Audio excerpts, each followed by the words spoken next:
Écoutez quand même Bruno Tertré qui se présente, enfin qui est bon spécialiste aussi de la guerre, etc. Et il expliquait ceci d'abord, petite capture d'écran qui date de 2022, je crois. C'est bien ça. Regardez. Oui, voilà. Le scénario le plus probable est celui de l'effondrement progressif de l'armée russe. Ce que disait Bruno Tertré en 2022. Et avant-hier, il a répondu aux questions d'un journaliste sur France TV. Écoutez ce qu'il disait. Bruno Tertré, vous êtes d'accord avec le chef d'état-major de l'armée française. Il faut se préparer à une menace russe très concrète? Oui, mais il ne faut pas confondre le territoire français et l'Europe. Il ne faut pas confondre non plus la menace militaire directe avec la menace stratégique russe dans son ensemble. C'est pour ça qu'il faut un peu clarifier les choses. Alors, je pense que le chef d'état-major des armées, il a voulu attirer l'attention sur le fait que, sur le plan militaire, il y a effectivement un risque d'attaque russe contre un territoire voisin de la Russie. C'est-à-dire pas la France. Pas la France, qu'on soit clair, parce que quand on parle de menace russe, en effet, on se dit quelle est la menace, quelle est la forme de cette menace. Il y a deux types de menaces. Il y a une menace militaire russe contre l'Europe en général, parce que même s'il y avait un cessez-le-feu en Ukraine, personne ne pense que Vladimir Poutine se retirerait dans sa datcha, parce qu'il a transformé la Russie en une véritable machine de guerre. La Russie, malheureusement, c'est un train qu'on peut presque plus arrêter comme ça. Et donc, je pense qu'il y aura une nouvelle tentative d'agression contre l'Ukraine elle-même, ou alors certainement quelque chose qui se passerait Et attendez, je termine. Ensuite, il y a le problème de la menace russe dans son ensemble contre l'Europe, y compris contre la France. Et là, c'est effectivement ce dont parlait le chef d'état-major des armées et son prédécesseur que vous avez cité, c'est-à-dire les drones, les têtes de cochon, ça peut faire sourire. Mais on appelle la guerre hybride. Oui, la guerre hybride, c'est-à-dire tout ce qui contribue à essayer de diviser et d'affaiblir l'Europe. Alors, Jacques Beau, je rappelle encore une fois, ancien colonel d'état-major général, ex-membre du renseignement stratégique suisse. Jacques Beau, spécialiste des pays de l'Est, et vous avez été formé dans les services de renseignement américain et britannique. Alors, on entend ça. Alors, on a entendu effectivement le chef de l'infanterie de l'armée de terre française qui est venu en treillis, enfin en tenue militaire, en expliquant que ça y est, ça peut être demain, ça peut être après-demain, il faut être prêt dès aujourd'hui, tout est possible. On a vu des journalistes un peu partout dans les chaînes d'infos en continu montrer par où passerait la Russie pour arriver jusqu'à la Concorde et que les Cosaques feraient boire leurs chevaux sur la fontaine de la Concorde et machines de guerre, un train sans arrêt. Alors, on dit guerre hybride avec les drones et les têtes de cochon. Je rappelle, on parle des têtes de cochon. Alors, il y a cette espèce d'extraordinaire tête-à-marre médiatico-politique en ce moment. Qu'est-ce que vous en pensez? Et ça fait partie un peu de ce bruit, ce bruit qu'on crée parce que on s'aperçoit que l'armée russe n'est pas du tout en train de s'effondrer, qu'au contraire, elle domine le terrain sur le champ de bataille en Ukraine. Et on s'aperçoit que tout le narratif qui a été construit autour de ce conflit, qui était finalement que la Russie allait s'effondrer et qu'il suffisait encore de la dernière pitchnet donnée à l'armée rouge pour que finalement la Russie s'effondre, qu'il y ait un changement de régime en Russie, etc. Et aujourd'hui, on voit que c'est l'inverse qui se passe en réalité. Le gouvernement qui est fragilisé, c'est celui de l'Ukraine, toujours plus d'ailleurs. Les législations sont durcies dans le pays même pour consolider le pouvoir. On a de plus en plus de partisans qui, d'ailleurs même ouvertement, expliquent qu'ils mènent des attentats contre les trains remplis de munitions, etc. etc. Donc on voit que la Russie, qui est sur le point d'ailleurs de reprendre la ville de Krasnoarmeysk, qu'on appelle aussi Pokrovsk, et je pense que tous les experts aujourd'hui s'accordent à dire que c'est l'armée russe qui avance sur le terrain. Donc on ne voit pas les signes, les indices, des indications d'un effondrement possible de l'armée russe. Les seules choses qu'on peut, mais M. Tertrais est coutumier du fait, c'est qu'on se base évidemment sur la propagande, sur le narratif occidental, sur ce que disent nos médias, qui jusqu'à maintenant s'est avéré totalement faux. Et il faut, en fait, quand vous lisez la presse ukrainienne même, hein, Oui. elle ne confirme absolument pas ce que disent nos propres médias. Mhm.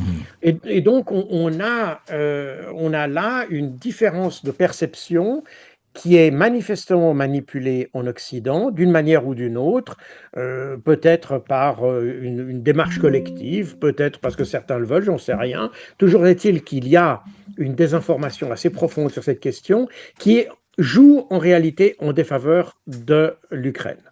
Mais Mhm. pour répondre à la question de la guerre en Europe, la Oui. première question qu'on se pose, mais rappelez-vous, on a fait le même problème, il y a eu le même problème avec l'Ukraine.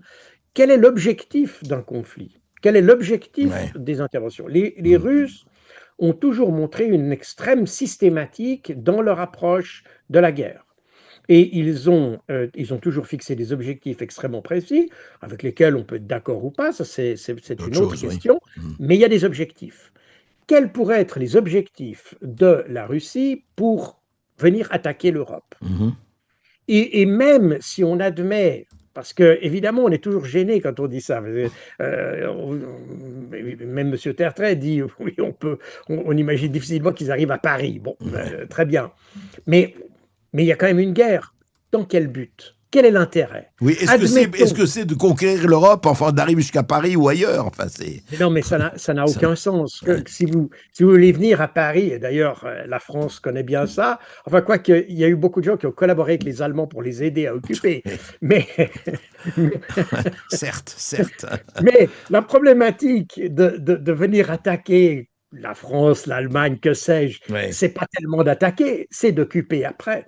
Ben oui, bien sûr. Alors, vous voyez, et c'est là où on voit le paradoxe de ces narratifs, où on vous dit d'un côté, l'armée russe est en train de s'effondrer, et que ça se terminera probablement par un effondrement, mais en même temps, on vous dit qu'il menace l'Europe Oui, tout en... c'est ça. Ils s'effondrent, mais ils vont aller, mais ils menacent tout le Voilà, monde, ils vont arriver jusqu'à nous. Ouais. exactement. Donc, on est dans ces paradoxes perpétuels qui indiquent en réalité Mm. l'usage de narratifs qui sont adaptés à chaque situation, qui ont pour objectif, en réalité, de mobiliser j'allais dire, les volontés en faveur de l'Ukraine, parce qu'aujourd'hui, de plus en plus, y compris surtout aux États-Unis, mais pas seulement, Oui. on a des personnes qui sont extrêmement critiquées. Moi, j'ai beaucoup d'audience en Pologne, par exemple, en Ukraine même. J'ai beaucoup de contacts avec des Ukrainiens qui se posent des questions sur la réalité de ce qu'on raconte même en Occident et qui n'y croient même plus du tout, à vrai dire. Ouais, ouais. Donc, parce que eux savent, n'est-ce pas? Eux, ils ont des échos à travers leur famille, à travers même leurs propres médias, qui sont, comme je l'ai dit tout à l'heure, les médias ukrainiens sont finalement, je ne parle pas de la propagande qui vient du bureau de Non, bien Zelensky, sûr. qui a Ouais. preuve Vous parlez des des, médias qui sont presque plus objectifs que nos médias à nous. Enfin, exactement, que oui, ouais. bien plus. Et Ouais. quand on voit par exemple, sur la question des drones qu'il y a eu, je vois encore sur les interceptions, il y a eu des interceptions sur la mer Baltique hier ou avant-hier. Ouais. Dans les médias, on vous dit qu'on a intercepté des avions dans l'espace aérien de l'OTAN. Alors que quand vous lisez les médias ukrainiens, on vous dit les interceptions ont eu lieu près de l'espace aérien de l'OTAN. Rien. Ouais. Donc, on est dans des formulations qui sont parfois de détail, mais qui montrent que les Ukrainiens, les journalistes ukrainiens sont en définitive beaucoup plus attentifs à ces questions de détail et essayent d'apporter l'image la plus précise possible. Alors, évidemment, ils sont ukrainiens, bien Alors, entendu, ils sont en guerre, etc. Donc, on ne peut pas s'attendre à une bien objectivité sûr, parfaite, bien sûr. ça c'est logique, mais ils sont beaucoup moins, ils induisent moins en erreur que nos Que propres loin. médias ou nos propres soi-disant experts. Alors, à votre avis, pourquoi Zelensky, qui connaît la situation, j'imagine quand même, pourquoi Zelensky a refusé? Parce que pour lui, c'était inacceptable, il faudrait rendre tous les territoires, il en est encore là, oui, il faut rendre le Donbass, etc., ou pour d'autres raisons? Non, je pense qu'on est un petit peu dans la même dynamique qui avait conduit en réalité à la renonciation à l'accord qu'il avait lui-même d'ailleurs offert aux Russes en avril 2022, si vous voulez. Ah, déjà, Et oui. voilà, c'est la même Ce dynamique. fameux C'est-à-dire, accord où Boris Johnson était venu le voir en disant surtout pas, continuez à combattre, quoi. Exactement, tout Ouais. à fait. C'est exactement ça. Mhm. Et d'ailleurs, on lui a dit à l'époque, on lui a dit, si vous faites cet accord avec les Russes, on ne vous soutient plus.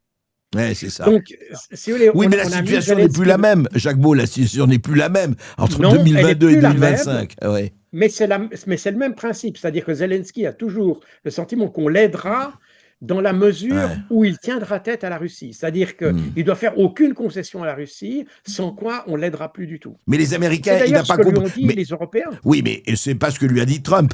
Je veux dire, il n'a pas Non, senti pas que Trump, les mais Américains Trump n'étaient plus là. Trump s'est mis un peu en retrait de ce conflit. Aujourd'hui, Zelensky a très bien vu que Trump ne voulait plus s'impliquer dans ce conflit, Mhm. qu'il était prêt à vendre les armes, mais non plus à les donner. Oui. Donc, la clé du soutien à Zelensky, c'est plus les États-Unis, comme c'était à l'époque Biden, mais la clé du soutien à l'Ukraine, c'est aujourd'hui les Européens. Or, les Européens sont devenus plus royalistes que le roi. D'ailleurs, même le Financial Times parlait d'une estonisation de la politique européenne. C'est-à-dire Estonisation, que ça veut dire quoi? estonisation, Oui, c'est-à-dire que c'est une sorte de radicalisation de la position, c'est ouais, ça. parce que les Estoniens sont considérés comme étant les Oui, plus russophobes et les plus. D'ailleurs, on voit très bien Mme Kaja Kallas, oui. qui est ministre des Affaires étrangères de l'Union européenne. Il semble qu'elle ait qu'un seul mot à la bouche, c'est la Russie. Ouais. Quelles que soient les crises qui affectent l'Union européenne, le besoin qu'on aurait d'avoir une vraie politique étrangère à l'Union européenne, eh bien, ça reste toujours focalisé sur la Russie. Et c'est le journaliste Gideon Rahman du Financial Times qui a dit ça témoigne de cette estonisation de Je la comprends. politique européenne qui fait qu'on est braqué sur un seul objectif, on n'est plus capable d'une vraie réflexion, on n'est plus capable de flexibilité, on n'est plus capable de voir quels sont les objectifs, Mhm. ou plus exactement, il n'y a qu'un seul objectif qui compte et qui a dominé tous les autres, c'est d'affaiblir la Russie. Dernière Et- chose, Jacques Beau, mais c'est vrai, on va suivre ça. Ce qui est terrifiant, quand même, il faut le dire, il y a des centaines de milliers de morts pour rien qui s'accumulent et de blessés, etc. Juste un mot à l'expert militaire que vous êtes. Alors, c'est Spoutnik qui a dit ça, le renseignement russe, enfin le média d'État russe, Spoutnik International. Je vous le livre comme ça, mais c'est intéressant quand même.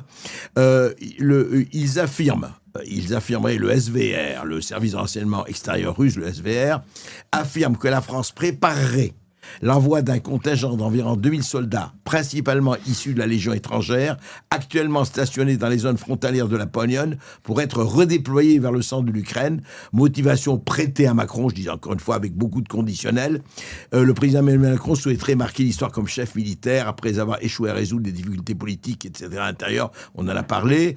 Et alors, le SVR prétend que si l'opération venait à être révélée, Paris présenterait cette présence comme un envoi d'instructeurs destiné à former des soldats ukrainiens mobilisés. Bon, aucune confirmation officielle ou quoi que ce soit. Ça vous paraît crédible ou pas du tout, Jacques Beau? C'est difficile à juger. Ce que l'on peut dire par expérience, Oui, le SVR, c'est donc le service de renseignement extérieur russe, l'équivalent de la DGSE. oui. Ils ont eu l'habitude, dans des situations où on doit prévoir un incident, de l'annoncer publiquement de façon à couper l'herbe sous les pieds des Ah, Occidentaux, en quelque sorte. d'accord. Et Ouais. on s'aperçoit qu'en général, leurs informations ne sont pas mauvaises. Mhm. Alors, en l'occurrence, je ne sais pas si la France est en train de parler. Il y a des troupes françaises à proximité de la frontière ukrainienne, ça on le sait. En Pologne, ça on le sait. Est-ce que c'est dans le but d'intervenir en Ukraine? C'est difficile à dire. Bien Je sûr. pense que ça aurait des implications extrêmement importantes. Et c'est probablement dans cet objectif que le SVR dit ça. Ça ne veut pas dire nécessairement que ça va se passer, mais il le présente comme Il le ça, présente de comme façon à ça, ouais. créer une réaction et probablement l'interrogation qu'on a maintenant. Donc, expérience faite, si on regarde ces dernières années, ce que le SVR a annoncé, il y avait beaucoup de choses qui étaient comme ça. Sinon, en général, ce que le SVR a annoncé, c'est réalisé. Donc, Intéressant, ouais. on s'aperçoit qu'ils ne le font pas à la légère, mais ici, c'est probablement dans le but de couper l'herbe sous les pieds d'une initiative européenne, parce que je vous rappelle que si les Européens s'engagent sur le terrain ukrainien, ils seront considérés comme des Belligérant. partis au combat, à la Ben oui, guerre. bien sûr. Et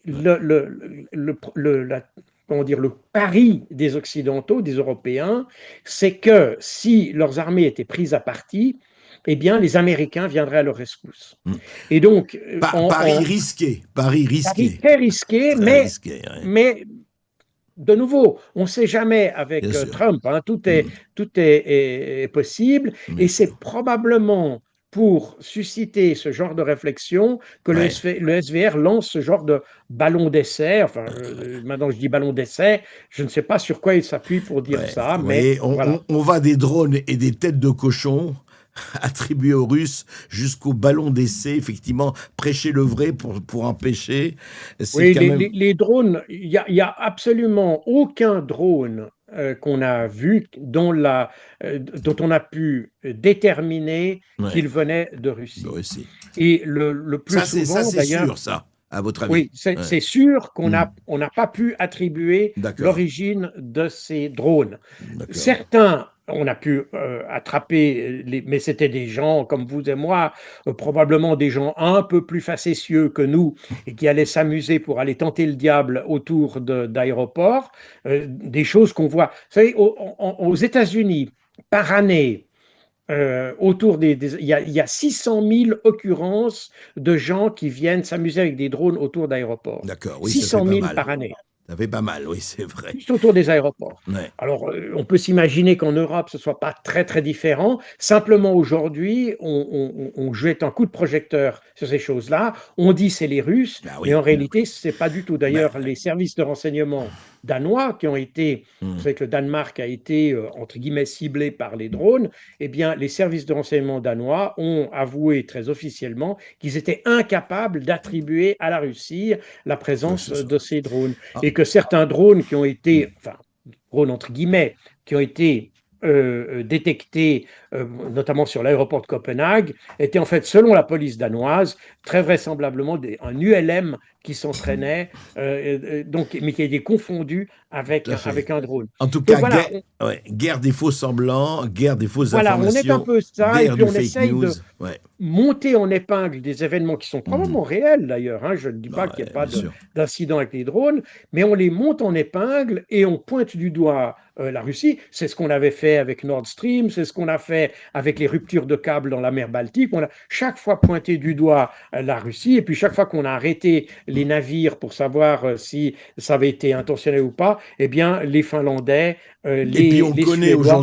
on connaît aujourd'hui les auteurs de l'attentat de Nord Stream, pratiquement, on sait qui c'est. Alors, C'est vrai en que, tout cas, en tout il y a une cas, version officielle, en tout cas, et ça ne sont pas les Russes. Donc, ouais. vous voyez, on pointe toujours, disons, on est vraiment dans la guerre de l'information. Cette guerre de l'information, Ben oui. je pense qu'elle a plus son origine en Occident que du côté russe. Merci Jacques Beau, merci de vos éclaircissements. Écoutez, on va suivre ça. Ce qui est terrifiant dans cette histoire, c'est qu'encore une fois, des centaines de milliers, voire des millions de gens morts pour rien. Et vous allez me dire, c'est le sort de toutes les guerres. Pas vraiment, mais là, nous assistons à quelque chose d'assez terrifiant et qui risque encore de durer. Je rappelle votre plus récent ouvrage, Jacques Beau, Guerre secrète en Ukraine, essais et documents. Et puis le prochain, peut-être ce sera avec la résolution de la guerre. On ne sait pas. Qui vivra verra. Merci.